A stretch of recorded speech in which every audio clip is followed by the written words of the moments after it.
దేవీ నవరాత్రుల సమయంలో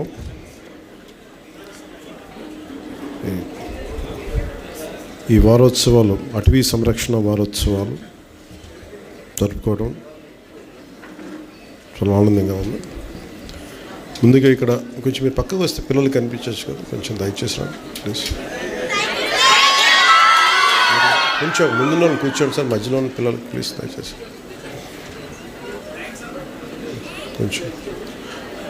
మీరు ఎవరు కావాలి కింద కూర్చొని ఫొటోస్ తీసుకోండి. మీరే భవిష్యత్తు కదా, మీకు కనిపించకపోతే అట్లా. పాపం నిజంగా మీరు దసరా సెలవుల్లో ఇంట్లో కూర్చొని సరదాగా ఉండాల్సిన మీరు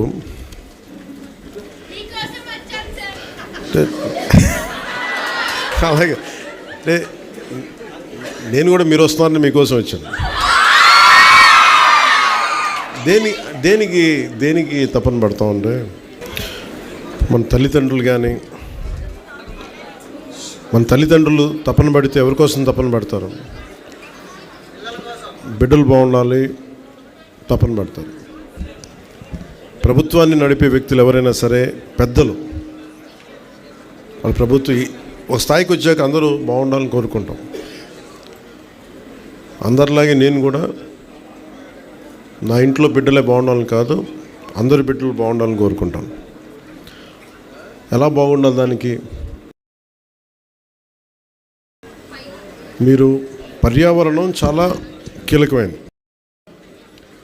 నాకు చిన్నప్పుడు ఎలా అనిపించేది అంటే, స్కూల్లో చెట్లు ఉండేవి కదా సరిగ్గా, ఉన్న చెట్లని పిల్లలంతా కొమ్మలుగా కానుగ చెట్లు ఉండేవి. కానుగ చెట్లు ఏమి తొయ్యకపోతే ఏం చేస్తాను, ఇరుస్తూ ఉండేవాళ్ళు కొమ్మలు. ఎందుకు ఇరుస్తున్నా నాకు అర్థమయ్యేది కాదు. నీడనిచ్చే చెట్టుని కాపాడుకోలేకపోతే సమస్య మనకే. ఈ పర్యావరణ పరిరక్షణ ఇవన్నీ ఏంటంటే, నీడనిచ్చే చెట్టుని ఫస్ట్ కాపాడుకుంటే దాన్ని ఆధారపడి పురుగులు, చిన్న దాన్ని తినడానికి పక్షులు, అలా ఎన్ని రకాలుగా పెరిగిపోతాయంటే, ఒక్క చిన్నపాటి వాన చుక్క పడితే దాని చుట్టూ బోళ్ళంత కనిపించని జీవం పెరిగిపోతుంది. మనకేంటంటే ఉబుసుపోక, చిన్నప్పుడు చెప్తా ఉండాలి నాకు, రాత్రుల పూట మొక్కల దగ్గరికి వెళ్ళి కొయ్యొద్దని, మొక్కలు నిద్రపోతాయని. ఒక పిడివాదం ఉంటుంది మనకి, మొక్కలు ఎలా నిద్రపోతాయి, అవి గురక పెడతాయా, పిచ్చి ఒక ఏమంటుందని మనకి ఒక మొండివాదం వస్తుంది మనందరికీ. అది సైంటిఫిక్గా మనకి జగదీష్ చంద్రబోస్ గారు చెప్పే వరకు మొక్కలకు కూడా ప్రాణం ఉంటుంది, అవి కూడా కోస్తే బాధపడతాయి, అవి కూడా విలవిల్లాడతాయి అని జగదీష్ చంద్రబోస్ గారు చెప్పే వరకు, ల్యాబ్స్లో ప్రూవ్ చేసే వరకు అది మిగతా వాళ్ళకి ఆనందం. మన పెద్దలు చెప్పే మాట ఒకసారి దానికి సైంటిఫిక్గా వాళ్ళు చెప్పలేకపోవచ్చు, కానీ సైంటిఫిక్ బేసిసే ఉంటుంది. శాస్త్రీయంగా దాన్ని అది వెంటనే చెప్పలేకపోవచ్చు. అందుకని పెద్దలు చెప్పే కొన్ని మాటలు మనం వినాలి. చిన్నప్పుడు నాకు కూడా చాలా వితండవాదం ఉండేది. మొక్కల్ని ఇలా ముట్టుకోకు రాత్రులు పూట అంటే, ఎందుకు ముట్టుకోకూడదు? ఈ వితండవాదంతో చాలా జీవితాన్ని నాశనం చేసుకుంటాము. మళ్ళీ మనం పెరిగి పెద్ద జ్ఞానం తెచ్చుకొని ఈ నేర్చుకునేవారు చాలా టైం వేస్ట్ అయిపోద్ది. ఎవరికేం జరగదు, మనకే నష్టం అంతా మనకే. ముఖ్యంగా మీకు మన తల్లిదండ్రులు ఎవరైనా సరే మనకి చదువులు చదివించవచ్చు, డబ్బులు ఇవ్వచ్చు, కానీ మన అందరం ఆధారపడేది నీరు, శుద్ధమైన గాలి, స్వచ్ఛమైన గాలి, కనీసం కలుషితం లేని పరిసరాలు, ఇవి కనీసం మనకి. మీరు ఊహించుకోండి, మీరు అందరూ ప్రపంచవ్యాప్త పెద్దవాళ్ళు అయిపోవచ్చు, గొప్పవాళ్ళు అయిపోవచ్చు, కానీ మీరు ఎన్ని గొప్ప కార్యాలు సాధించాలనుకున్నా కానీ ప్రకృతి మటుకు సరిగ్గా లేకపోతే మనం ఏం చేయలేం. సో పర్యావరణం అనేది చాలా కీలకం. అలాంటి పర్యావరణానికి మూలాధారం మనకి కనీసం ఉండే వృక్షాలు, చిన్న మొక్కలు. ఒకసారి నేను ఇప్పుడు సౌత్ ఆఫ్రికాలో ఒక ప్రాంతానికి వెళ్ళినప్పుడు నాతో పాటు వచ్చిన డ్రైవర్ ఎక్కడో ఒక చాలా బీడు భూమి, అంటే అసలు ఎడారంటే ఎడారు, అక్కడ చిన్న ఇంతంత మొక్క తప్ప ఏమి ఉండదు అక్కడ. ఆ డ్రైవర్ ఎలా పడితే అలా పని చేస్తుంటే దాన్ని కన్జర్వ్ చేసే ఒక కన్జర్వేషనిస్ట్ ఒక ఆవిడ వెంటనే అలా పోనీకి చెప్పిన దారిలో నిల్లంది. ఈ దారిలో కూడా కొన్ని మొక్కలు ఉన్నాయంటే ఏ మొక్కలు వేనంటే అన్నాడు, మాకు ఈ ఆఫ్రికా దేశంలో బతికే మొక్క అదే, దాన్ని మేము కాపాడుకోవాలి, ఇష్టపడితే అలా వెళ్ళక మేము అనుకున్నాం, ఇంత దారిలో వెళ్ళాలి అంటే అంత ఓపిక ఉంటుంది వాళ్ళకి, అంత బాధ్యత ఉంటుంది. మనం ఏమంటే మనకు విలువ లేదు. మనకి చిన్నప్పుడు నేను కొల్లేరు గురించి చదువుకున్నాను. మీరు కొల్లేరు పాట ఉందా? ఇప్పుడు మనకి కొంగలు వస్తాయి, ఉన్నాయా మనకి కొల్లేరులో? కానీ నిజంగా కొల్లేరు ఇప్పుడు అంత ఉంటుందో తెలియదు మనకు. చూస్తుండగా తాగే నీళ్లు పాడైపోతున్నాయి, బాటిల్ వాటర్ వచ్చేస్తుంది, చేతుల్లో మనం చంపేసుకుంటున్నాం. ఈ తపన అటవీ శాఖ, మన ఉన్నతాధికారులు కానీ మంత్రిత్వ శాఖ కానీ ఎందుకు తపన పడుతున్నారు అంటే భవిష్యత్తులో పిల్లలకి ఏది ఇవ్వకపోతే మనం కూర్చుని మనం ఏం చేస్తున్నట్టు? మనం ఒక్కరిని బతికేస్తే సరిపోద్దా? నా వయసున్న వాళ్ళు ఒక్కడు బతికితే సరిపోద్దా? నేనంతా నాశనం చేసేసి వెళ్ళిపోతే సరిపోద్దా?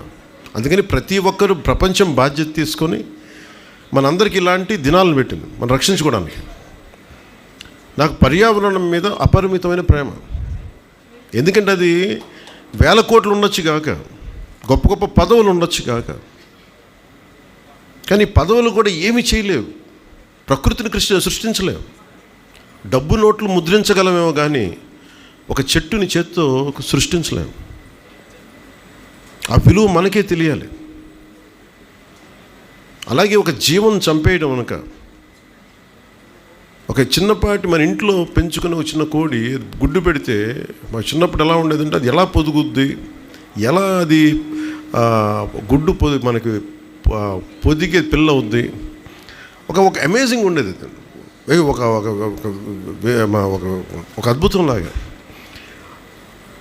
మీరు ఊహించుకోండి. ఇవన్నీ అద్భుతాలంటే పెద్ద పెద్దవి కాదు, చాలా చిన్నవి మనం చూడగలిగితే. ఒక చిన్నపాటి గొంగళి పురుగు సీతాకోకచిలుక ఎప్పుడైపోతాం, అది ప్యూపా షేప్లోకి వెళ్ళిపోయి అది ఎప్పుడు దాని నుంచి అది బటర్ఫ్లై వస్తుందో, ఆ సీతాకోకచిలుక వస్తుందో. సీతాకోకచిలుక రంగులు, ఇక్కడున్న ఈ మొక్కలు, ఏ పెయింటర్ వేయగలడు ఇక్కడ, ఏ రవివర్మ వేయగలడు ఈ పూల తాలూకు రంగులు? మీరు ఇది సహజంగా ప్రకృతి మనకు అందిస్తుంది. దాన్ని మనం చేయాల్సింది ఏం చేయగల, రక్షించుకోవడమే. భూమిని రక్షించుకోవడం కాదు, మనకి ఏం జరగకుండా మనల్ని మనం రక్షించుకోవడం. అలాగే ఉదాహరణకి మీరు టైగర్ రిజర్వ్ ఉంది మనకి, Nagarjuna Sagar tiger reserve. Nagarjuna Sagar tiger రిజర్వ్ని ఉంచుకోవడం అంటే అదేదో టైగర్ కోసమని కాదు, టైగర్ని ఏదైతే కీలకమైన జంతువు ఉందో అక్కడ దాన్ని కాపాడుకుంటే దానికి సంబంధించిన ఆ ప్రాంతం అంతా కూడా మొక్కలు కానీ వృక్షాలు, దాని ఆధార చిన్న చిన్న జంతువులు అన్నింటిలో ప్రకృతిలో ఒక సమతుల్యత ఉంటుంది. ఇష్టారాజ్యంగా ఉన్న ఉట్టి పుణ్యాన్ని నరికేరు. ఉత్తి పుణ్యాన్ని పులి మనుషుల్లాగా ఆకలిస్తే, ఆకలి ఉన్నా లేకపోయినా చంపేది. దాన్ని ఆకలిస్తే ఎంత కావాలో అంతే తీసుకుంటాం. అది మృగం తాలూకు ధర్మం. కానీ మన అందరికీ ఏంటి, అవసరం ఉన్నా లేకపోయినా, ఇప్పుడు మేమేం చేసి చిన్నప్పుడు అవసరం ఉన్నా నేను నేర్చుకున్నాను, అవసరం ఉన్నా లేకపోయినా ఈ మొక్కలు అంటే పీకుతాం. ఎందుకు పీకుతాం మనకే తెలియదు. అంటే అంత అనాలోచితంగా బతుకుతాం మనం, ఆలోచన లేకుండా బతుకుతాం. ఈ బాధ్యత మనం తెలుసుకొని మా తపనల్లా నేను ప్రభుత్వంలో ఉండొచ్చు ఉండకపోవచ్చు ఇవన్నీ ఇష్యూస్ కాదు. ప్రకృతిని కాపాడుకోకపోతే మనం బతకలేము, మంచినీరు లేకపోతే మనం బతకలేము. నేనేమనుకుంటానంటే చాలాసార్లు ఒకరోజు మన స్నానానికి బాత్రూంలో నీళ్ళు లేకపోతే ఎంత విలువెల్లాడిపోతాం. ఎండల్లో చాలామంది, నేను స్కూల్లో చదువుకున్నప్పుడు కొమ్మలు ఇరిచేస్తూ ఉండేవాళ్ళు ఉత్తి పుణ్యానికి. పళ్ళు దొంగటాకని చెప్పి కానుక పుల్లలను ఇరిచేసేవాళ్ళు. ఆ చెట్లో పెట్టింది కానుక పుల్ల పళ్ళు దొంగటానికి కాదురా బాబు, అది నీడనివ్వడానికి, పిల్లలు ఆడుకునే అని చెప్తే ఎవరికి అర్థమయ్యేది కాదు. సమ్మర్కి వచ్చేటప్పటికి వేసవికాలం మాకు ఎలా ఉండేదంటే ఎక్కడైనా సరే ఇంతపాటి ఆకు దొరికితే దానికి ఉన్నామన్నంత చిన్నపాటి చెట్టు నీడ ఉండేవి కావు. చేతుల బాధ్యత లేకుండా మనందరం చిన్నపిల్లలు అవ్వచ్చు, ఎవరైనా కావచ్చు, అది అలవాటు అయిపోయింది మనకి. ఇప్పుడు ఎవరికి కూడా ఇదొక ఫ్యాషన్ లాగా అయిపోయింది. ఫ్యాషన్ కాదు, ఇది మన బాధ్యత. ఇది నేను చాలా సందర్భాలు చెప్తాను. ఇది విన్న పాత కథ అయినా మనందరికీ అర్థం చేసుకోవాల్సింది ఏంటంటే, ఈరోజు మనం చేస్తున్న ప్రయత్నం మనకు కాదు. ఎప్పుడో ఒక ముసలతను ఒక రాజు వెళ్తున్న సమయంలో వేట నుంచి రాజు తిరిగి వస్తుంటే అతను ఒక మనవణ్ణి పెట్టుకొని ఆ వయసు ఉన్న అబ్బాయి అంత మనవాడిని పక్కన పెట్టుకొని అతను గొయ్యి తీసి తినేసిన మామిడి టెంకని నాటుతూ ఉంటాడు. రాజు తాలూకు సైన్యాధిపతి మంత్రి అందరూ అపహాస్యం చేస్తారు. నీకు ఎంత ఆశ చెప్పు, నీకు ఎంతకాలం బతికుందాం అన్నాడు. నా కోసం చేయట్లేదు, నా మనవడి తరం కోసం చేస్తున్నాను అని. అప్పుడు వాడికి ఆ భవిష్యత్తును ఆలోచించి చేస్తున్నాను అనేది. అలాగే మనం ఏమి చేసినా ఈ వేదిక పైన ఉన్న చిరంజీవి చౌదరి గారు కానీ, PCCF head of forest department కానీ, ఫోర్స్ కానీ, శ్రీ ఏకే నాయక్ గారు కానీ, ఆర్పి ఖజూరియా గారు కానీ, సుమన్ గారు కానీ, శ్రీధర్ గారు కానీ, రేవతి గారు కానీ, రాహుల్ పాండే గారు కానీ, శాంతిప్రియ పాండే గారు కానీ, విజయ్ కుమార్ గారు కానీ, శ్రీ బిఏవి కృష్ణమూర్తి గారు కానీ, మిగతా ఉన్న ఫారెస్ట్ డిపార్ట్మెంట్ సభ్యులందరూ, ఎన్జిఓస్, పార్ట్నర్స్, శ్రీమతి ధరణి, శ్రీ కేఎల్ఎన్ మూర్తి, శ్రీ రాకేష్ కలువ, ఇక్కడున్న మీ టీచర్స్ కానీ, ఇక్కడున్న మీరందరూ కూడా మన ప్రయత్నం వల్ల భవిష్యత్తుకి బాగుండాలి అని, పిల్లలు బాగుండాలి అని, దానికోసం ప్రయత్నం అంతా. సరదా ఉండాలి, అన్నీ చేయాలి, కానీ మన పర్యావరణాన్ని మనం పరిరక్షించుకోవాలి. ఎలా పరిరక్షించుకుంటామని మీరు ఎక్కడికి వెళ్ళిపోకర్లా. ప్లాస్టిక్ని ఎంత తగ్గిద్దాం, ప్లాస్టిక్కి పర్యావరణంలో పాడు చేయని పదార్థాలు ఏముంటాయి, ఇది మనందరం నేర్చుకోవాలి. ఫస్ట్ ముందు మనం ఒకసారి, నా ఇంట్లో నేను ఎప్పుడైనా సరే ఏదైనా పెడితే నా ఇంట్లో నా పిల్లలు నేర్పిస్తారు నాకు ఆ ప్లాస్టిక్ అది వాడకని. అలా మీరు మాకు నేర్పించాలి. ఎందుకంటే మీరు చెప్పాల్సింది మా భవిష్యత్తు, మీరు పాడు చేయని పెద్దలకి మీరు చెప్పాల్సిన అవసరం ఉంది. చిన్నపిల్లలు పిల్లల వాక్కు దైవ వాక్తో సమానం అంటారు. మీరు ఒకసారి పెద్దలు తప్పు చేస్తే మీరు సరిచేయాలి. అందుకని నేను పిల్లల మాట చాలా చాలా వింటాను. ఎందుకంటే మీకోసం పెద్దలు ఎవరైనా చేయాల్సింది, నాలాంటి వాళ్ళు కానీ, ఇక్కడ వేదిక పైన ఉన్నవారు కావచ్చు, రాష్ట్రాన్ని దేశాన్ని నడిపేవాళ్ళు, ప్రపంచాన్ని నడిపేవాళ్ళు ఎవరైనా కావచ్చు. అలాగే మనకున్న ఎన్జిఓస్, ఇప్పుడు నేను ఇందాక ఆలివరీ టర్టిల్ని చూస్తూ ఉంటే, ఆలివరీ టర్టిలే కదా, మన రాష్ట్రంలో 974 కిలోమీటర్ల కోస్తా తీరం ఉంది. ఎన్ని జీవరాశులు ఉన్నాయో, ఒక్కొక్క జీవరాశిని రక్షించాలి అంటే అవి మనకు సహాయం చేస్తాయి, అవి బతుకుతూ మనకు సహాయం చేస్తాయి. అలాంటి జీవరాశులు నిర్దాక్షిణ్యంగా చెప్పాను ఇందాక, పులి ఆకలేస్తే తింటుంది. ఒక తిమింగలం దానికి ఆకలేసినంత తిని మళ్ళీ కాము కూర్చుంటుంది. మనకు ఉన్న అవసరం ఉన్నా లేకపోయినా కొంచెం ఎగ్జాటిక్గా అని చెప్పి దాని మాంసం బాగుంటుంది, దీని మాంసం బాగుంటుంది, తాబేలు మాంసాలు బాగుంటాయి, అడ్డగోలుగా వేటలు చేసి వన్య సంపదని మనిషి మన యానిమల్ని, మెరైన్ యానిమల్స్ని చంపేయటం కానీ ఇవన్నీ ఎక్కువైపోయినాయి. అక్కడ పాంగోలిన్ అనే ఒక జంతువు ఉంటుంది. దేనికి దాన్ని ఎక్స్టింక్ట్ అయిపోయింది అంటే దాంట్లో ఏదో మెడిసినల్ వాల్యూస్ ఉంటాయి దాని పొలుసులో. అందుకని వేడి నీళ్ళలో పడేసి ఆ పొలుసులు ఊడిపోతే దాన్ని వాడేస్తారు పులుసు కోసం. పాంగోలిన్ ఏం తింటుంది? చిన్న చిన్న పురుగులు తింటుంది, లేదంటే చిన్న చిన్న జీవాలు తింటుంది. నేను చాలా కాలం ఇవన్నీ ఏమనుకున్నాను అంటే ఇవి మంచివి చేస్తాయేమో అని అనుకున్నాను. కానీ మనకు అర్థమైంది, ఏదైనా సరే మొక్కల రూపంలో ఉంటాయి. అన్ని ఔషధాలు మొక్కల రూపంలోనే ఉంటాయి. జ్ఞానం పెంచుకుంటే మొక్కలు కనిపిస్తాయి ఔషధాలన్నీ. దానికి జంతువులనే చంపకర్లా. ఈ జ్ఞానం పెద్దలకి ఎంతమందికి వస్తుందో తెలియదు, కానీ నెక్స్ట్ జనరేషన్ వచ్చే తరం మీకు మీరు దీన్ని పైకి తీసుకెళ్ళాలి. మోర్ స్కూల్స్లో ఫ్యాకల్టీ, మీరు విద్యార్థి, ముఖ్యంగా టీచర్స్కి, మీరు ఇంతమంది పిల్లల్ని ఈరోజు మీరు ఒక్క స్కూల్స్ 2-3 స్కూల్స్ నేను అనుకోవట్లేదు, మీరు మొత్తం ఆంధ్రప్రదేశ్లో ఉండే పిల్లలందరినీ పట్టుకొచ్చారు. మీరు దానికి నిజంగా మనస్ఫూర్తిగా ఇక్కడ తీసుకొచ్చి ఇంత సెలవు సమయంలో మీరు ప్రోత్సాహం ఇచ్చి వాళ్ళ చేత చేయించిన టీచర్స్కి మనస్ఫూర్తిగా నేను మీకు చేతులెత్తి నా ధన్యవాదాలు తెలియజేస్తున్నాను. మీరందరూ గ్రీన్ స్కౌట్సా? స్కౌట్స్.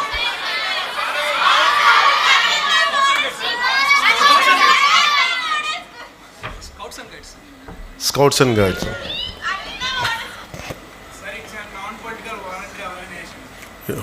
పొలిటికల్ ఇబ్బంది కదా. లేదు, స్కౌట్స్ అండ్ గైడ్స్ చాలా ఎసెన్షియల్, చాలా అవసరం. నేను నేర్చుకున్నాను ఈ రోజు నుంచి, కొత్తగా ఎప్పుడు నేర్చుకోవడం సిద్ధంగా ఉంటాను కదా. స్కౌట్స్ అండ్ గైడ్ సాల్యూట్ ఎలా ఉంటుంది? 3 ఫింగర్స్తో ఉంటుందా? ఇదా? Okay, 3 fingers. ఓకే. సో మనస్ఫూర్తిగా salute to scouts and guides.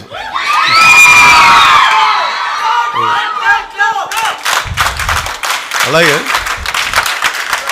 అలాగే మా once more I salute to scouts and guides. ఎందుకంటే చాలా ఇన్స్పిరేషన్గా ఉంది మీరు చేస్తూ ఉంటారు, చాలా ఇన్స్పిరేషన్గా. ఇందాక చాలామంది ఆ పాప ఎవరో ఇంకిద్దరు ముగ్గురు అబ్బాయిలు పెయింటింగ్ వేశారు. ఒక పాప వేసిన పెయింటింగ్ ఎంత నచ్చింది అంటే సగం చిరుతుపులి అనుకుంటా, సగం చిరుతుపులి అస్థిపంజరంలో అయిపోయి 3 వారిన చెట్లు వెనకాల ఎఫారెస్టేషన్కి అంటే ఎలాగది సగం ఎండిపోయి సగం మొత్తం కాలిపోయి ఎముకల్లో ఉంటుంది. ఇంకా కాపాడుకుంటే అదే తీసుకురండి దాని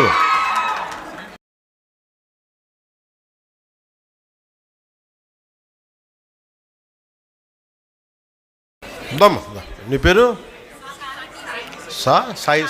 సాహిత్య. నాకు మీ ఫాదరా రండి ప్లీజ్ కమ్మచ్చు. ఓకే, నాకు ఎంత నచ్చిందంటే ఈ జింక చూస్తే సగం ఎండిపోయింది ఎఫారెస్టేషన్ వల్ల, అదే పచ్చగా ఉండి ఎంతో కళకళలాడుతుంటాయి అనేది చూపించడం మనస్ఫూర్తిగా. ఇది ఎంత అద్భుతం కదా ఇది. ఈ రోజున సాహితీ కానీ ఇక్కడున్న చిన్నపిల్లలు కానీ అందరూ కూడా మీరు ఈరోజు చేసింది చాలా సామాన్యమైన విషయం కాదు. ఇది చూడటానికి ఏదో పెయింటింగు ప్రైజ్ కాదు, దీనికంటే చాలా లోతైంది. Thank you.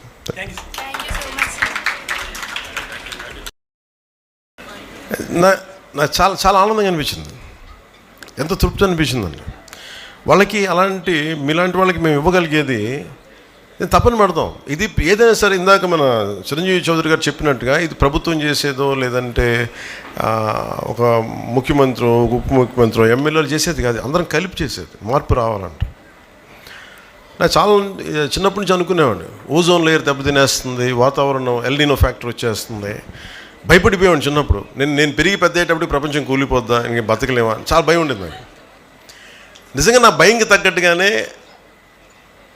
నీళ్లు తీస్తుంటే ఇప్పుడు తాగుతుంటే వాళ్ళు చిన్నప్పుడు సైన్స్ ఫిక్షన్ బుక్స్ చదువుతున్నప్పుడు 8th క్లాస్లో 10th క్లాస్లో భవిష్యత్తులో మాస్కులు పెట్టి తిరగాలి, నీళ్లు ఇట్లా మనం ఎలా పడితే చిన్నప్పుడు మామూలు కొళాయిలు వెళ్ళిపోయి ఫ్రెండ్స్ ఇళ్ళలో ఆడుకుంటుంటే అక్కడ కూర్చోబెట్టి నీళ్లు తాగేసేవాళ్ళం.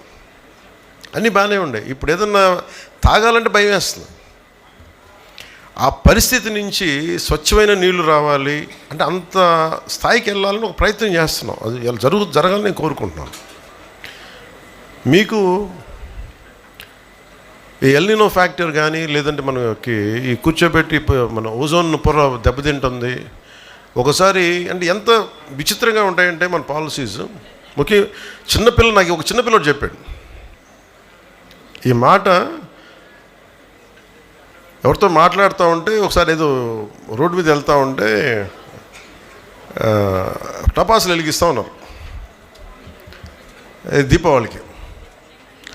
దీపావళికి టపాసులు వెలిగిస్తూ ఉంటే వాళ్ళ ఎవరు చెప్తున్నారు, అబ్బాయి పాట ఏం చెప్తున్నట్టు నువ్వు పాటు చేయకూడదు, ధూళి వచ్చేస్తాయి అవి వచ్చేస్తుంటే అతను చూసి మరి ఇంతకుమించి పెద్ద బాంబులు పేలుస్తారు కదా, మరి దానికి ఏంటి, దానికి రాదా అన్నాడు. అప్పుడు నాకు అనిపించింది ఎందుకు గుర్తొచ్చిందంటే ఇందాక ఎవరో ఫోన్లో మెసేజ్ పంపించారు, మనం ఎంతసేపు పర్యావరణం కాలుష్యం అయిపోయింది ఇదైపోయింది అనుకున్నాం, మనకి దీపావళికి బాంబులు వెలిగిస్తే అయిపోద్ది. మరి యుద్ధాలు జరిగే ప్రపంచంలో దేశాలు ఎంత కాలుష్యాన్ని క్రియేట్ చేస్తాయి. ఒక బాంబు దాడి జరిగితే కొన్ని వందల ఫ్యాక్టరీలు ఎంత కాలుష్యం క్రియేట్ చేస్తాయో దాన్ని అంతా కాలిస్తే అంతకు మించి కాలుష్యం ఉంటుంది. ఇది చిన్నపిల్లలు చాలా పట్టుకుంటున్నారు. ఇది పెద్దవాళ్ళు ఎంత పట్టుకున్నారో నాకు తెలియదు, కానీ చిన్నపిల్లలు అడుగుతాను, ఎందుకంటే వాళ్ళ భవిష్యత్తుకు సంబంధించింది. మీకున్నంత భయం, ఎందుకంటే మీరు ఎదిగి పెద్దవాళ్ళు అనుకుంటారు మీరు. ఎందుకంటే నాకు చిన్నప్పుడు నాకు ఆ భయం తెలుసు. నేను పెరిగి పెద్ద లోపు ఎన్ని పాడైపోతాయా ఇవన్నీ భయంతో. ఏంటంటే పిల్లలు ఎక్కువ విఘ్నత ఉంటారు. నేను ఎప్పుడు చిన్నపిల్లల్ని వాళ్ళు 2 ఏళ్ళ నుంచి కానీ 18 ఏళ్ళ వరకు నేను చాలా కీన్గా వింటాను పిల్లల మాట. ఎందుకంటే మీలో భవిష్యత్తు కనిపిస్తుంటుంది. ఎందుకంటే మీరు మాట్లాడే భయాలు పెద్దవాళ్ళకి అడ్రస్ చేయాలి. నాకు అందుకని చిన్నపిల్లలు ఏదైనా మాట చెప్తే వాళ్ళు వింటాను వాళ్ళ మాట. అందుకని వాళ్ళ సలహాలు కూర్చొని మీ చిన్నపిల్లలని చెప్పి నేను ఎప్పుడు పక్కన పెట్టను. మీరు ఒక మాట చెప్పి ఒక చిన్నపాటి సలహా చెప్తే వెంటనే తీసుకుంటాను అది నేను. అందుకని ఒకసారి చిన్నపిల్లలు కూర్చొని ఎందుకు మాట్లాడతానంటే వాళ్ళ నోట్లో నుంచి కల్మషం లేని మాట వస్తుంది. అంటే ఏం జడ్జిమెంట్ ఉండదు. ఇతను ఒక ఉప ముఖ్యమంత్రి, ఇతనికి చాలామంది అభిమానులు ఉన్నారు, అయ్యేం ఉండవు. నేను బాగలేదనుకోండి చెప్పేస్తారు మొహం మీద, ఈ పని నీకు బాగలేదని. విఘ్నత గల వ్యక్తిగా నేను వినాలి ఆ మాట, నేనే కాదు పెద్దవాళ్ళు ఎవరైనా సరే. అందుకనే పిల్లలు పర్యావరణం గురించి చెప్తుంటే చాలా వినాలి. ఇందాక పాప వేసిన డ్రాయింగ్ అది ఏదో ప్రైజ్ కోసం వేయాలి, లోపల నుంచి ఒక భావన కదిలితే, అంటే భవిష్యత్తు మీద ఎంత బాధ్యత భయం లేకపోతే అలాంటి భావన రాదు. అలాంటి వాతావరణంలో ఉండాలి ఆ పాప. అందుకని మనందరం బాధ్యతగా తీసుకోవాలి అని చెప్పి అందుకని నాకు దీన్ని ప్రత్యేకించి దేనికి వచ్చానంటే, మీలాగే ఈ ఆలివ్ రిడ్లీ కన్జర్వేషన్ టీం అని ఇందాక మనం చూసాం కదా. మీ పేరు భోగిరాజా? మీ పేరు భోగిరాజు? భోగిరాజు గారు. సముద్రపు తాబేళ్ళు అంటారా? అంటే సముద్రపు తాబేళ్ళని సంరక్షించడానికి డాక్టర్ సుప్రజాధరణి గారు,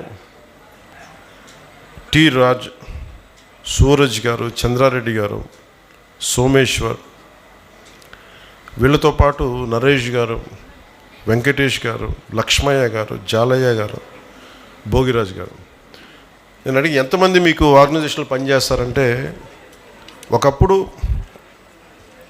భోగిరాజు గారు మీరు సాంప్రదాయ మత్స్యకారులు, మీరు ఒకసారి రండి, మీరు రండి, ఇక్కడ రండి, మేము గుర్తించాం. అదే అదే అదే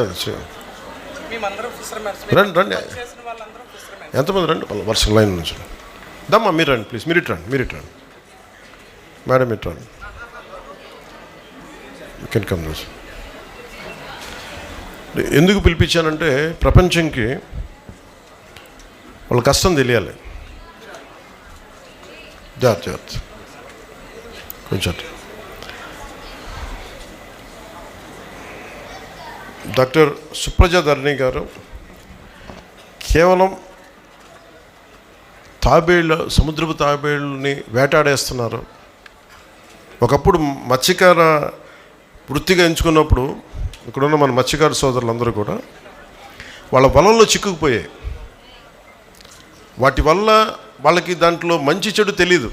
మామూలు చేపలాగా పట్టుకుంటూ వెళ్తే సుప్రజ గారు చెప్పారు, దీనివల్ల ఎంత నష్టం జరుగుతుంది పర్యావరణం కంటే, వేటాడే స్థాయి నుంచి సంరక్షించే స్థాయికి వచ్చారు ఇక్కడ ఉన్న మనం. ఇంతకుమించి గొప్పదే ఉంది చెప్పండి. ఇప్పుడు అటవీ శాఖ చేసింది, అటవీ శాఖ మంత్రిగా నేను మాట్లాడుతున్నానంటే దాంట్లో పెద్ద విషయం కాదు. అది వాళ్ళకి అది అవసరం లేనిది, పట్టించుకోకర్లా. కానీ నిజంగా భూమాతని నమ్మితే, ప్రకృతిని నమ్మితే, ప్రకృతిని పూజిస్తే, వాళ్ళ సహజమైన వృత్తిని కూడా అర్థం చేసుకొని దీన్ని మనం పట్టకూడదు, సాంప్రదాయ వృత్తి దీనికి సంబంధించి పట్టుకోకూడదని అడవిలు వలల్లో చిక్కితే వాటిని జాగ్రత్తగా కట్ చేసి, ఒక్కొక్క వల కట్ చేయడం అంటే కూడా నష్టపోవడం అనమాట. వాళ్ళు నష్టపోయి ఆ వలలు కట్ చేసేసి మళ్ళీ వాటిని వదిలేయటం. అంత మనస్ఫూర్తిగా అంటే మనం అనుకుంటాం కదా, ఒక్క మనిషి ఏం చేయగలరని, ఒకళ్ళు అనుకుంటే చేయగలరు. నేను చాలాసార్లు చెప్తాను, 1 man's courage makes a majority. ఒక్కళ్ళు అనుకుంటే చాలు. ఇక్కడున్న ఒక్కొక్క బిడ్డ, ఆడబిడ్డ కానీ అబ్బాయి కానీ, స్కౌట్స్ అండ్ గైడ్స్లోని ఒక్కొక్కళ్ళు కానీ ఈ దేశాన్ని, ఈ సమాజాన్ని మార్చగలిగే శక్తి సత్తా ఉన్నవాళ్ళు మీరు. సుప్రజ గారు ఒక్కళ్ళు అనుకొని, ఆవిడికి తోడుగా రాజు గారు, సూరజ్ గారు, చంద్రారెడ్డి గారు, సోమేశ్వర్ గారు, ఇలాంటి వాళ్ళందరూ ఒక్కళ్ళు అనుకోవాలి. ఫస్ట్ ఆవిడ అనుకున్నారు ఫస్ట్ ఏదో చేద్దామని. ఆ చేయడం మూలంగా దానికి ఫారెస్ట్ డిపార్ట్మెంట్ కలిసి వచ్చి, ఫారెస్ట్ డిపార్ట్మెంట్ కూడా ఇందాక మన చిరంజీవి చౌదరి గారు చెప్పినట్టుగా కూడా అన్నీ చేయలేం మనం. సో స్టేక్ హోల్డర్స్ ఉంటారు, చాలామంది కలుపుకొని వెళ్ళాలి. ఆ కలుపుకుని వెళ్ళే భాగంలో మనకి సుప్రజ గారు రావటం, ఇవన్నీ చాలా కదిలించేసింది మనకి. నేను చెంచుల దగ్గర నుంచి నేర్చుకుంది. మనం ఏమనుకుంటాం, ప్రకృతిలో పాఠాలు నేర్చుకున్నవాళ్ళు మన మత్స్యకార జీవన విధానం మీద ఆధారపడ్డ వాళ్ళందరూ ప్రకృతి, వాళ్ళ స్కూల్స్కి వెళ్ళక్కర్లా. ఒక మెరైన్ బయాలజిస్ట్ కంటే కూడా ఎక్కువ నాలెడ్జ్ ఉంటుంది వాళ్ళకి, ఎక్కువ జ్ఞానం ఉంటుంది, వాళ్ళు పట్టుకోగలరు. సో అలాగే నేను చెంచుల దగ్గర నుంచి, మన నాగార్జున టైగర్ రిజర్వ్ దగ్గర నుంచి నేను చెంచులు వాళ్ళ దగ్గర నుంచి నేర్చుకుంది. పెద్ద పులిని వాళ్ళు ఎలా మాట్లాడతారంటే, అది పులి ఇట్లా మాట్లాడరు. పెద్ద పులిని పెద్దమ్మ దేవుడు అంటారు, ఎలుగుబంటిని లింగమయ్య అంటారు, అడవి పందిని బంగారు మైసమ్మ అంటారు, రేచుకుక్కని బవరమ్మ అంటారు. అంటే ఇది మన జీవన విధానానికి అంత లోపలికి వెళ్ళిపోయింది. మనకున్న కూర్మ అవతారం కానీ, వరాహ అవతారం కానీ, మత్స్య అవతారం కానీ, అంటే ఇది మన సాంప్రదాయంలో భాగం. మనకి పర్యావరణ పరిరక్షణ, వసుదైక కుటుంబం అంటే కేవలం మన ఒక్కరి కోసమే కాదు, మానవుల కోసం ఒకటికే కాదు, కొన్ని కోట్లాది జీవరాశుల్లో మనం ఒకళ్ళం. Maybe we are dominant species. Maybe మనం డామినేట్ చేసేసాం మన టెక్నాలజీతోటో, మన ఎవాల్వ్మెంట్ వాళ్ళతోటో. కానీ మనం అర్థం చేసుకోవాల్సిన, మనం ఎదగని మన మీద డిపెండ్ అయిన జీవరాశుల్ని, ఆధారపడ్డ జీవరాశుల్ని కాపాడటమే దీని ముఖ్య ఉద్దేశం. అందుకే ఈ వారోత్సవాలకు వచ్చిన మీ అందరికీ కూడా ప్రత్యేకించి నా మనస్ఫూర్తిగా నా ధన్యవాదాలు. టీచర్స్కి అందరికీ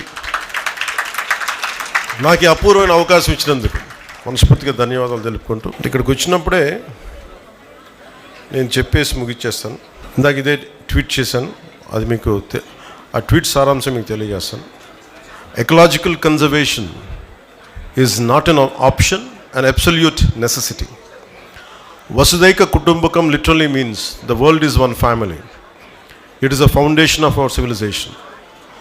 The world is not just for humans alone, but for all the flora, fauna, and the ecosystem which supports the entirety of Earth. We are just one among millions of species. True Vasudhaiva Kutumbakam means living in peace and harmony with all its life forms. And all our Vedas reflect that. Jai Hind.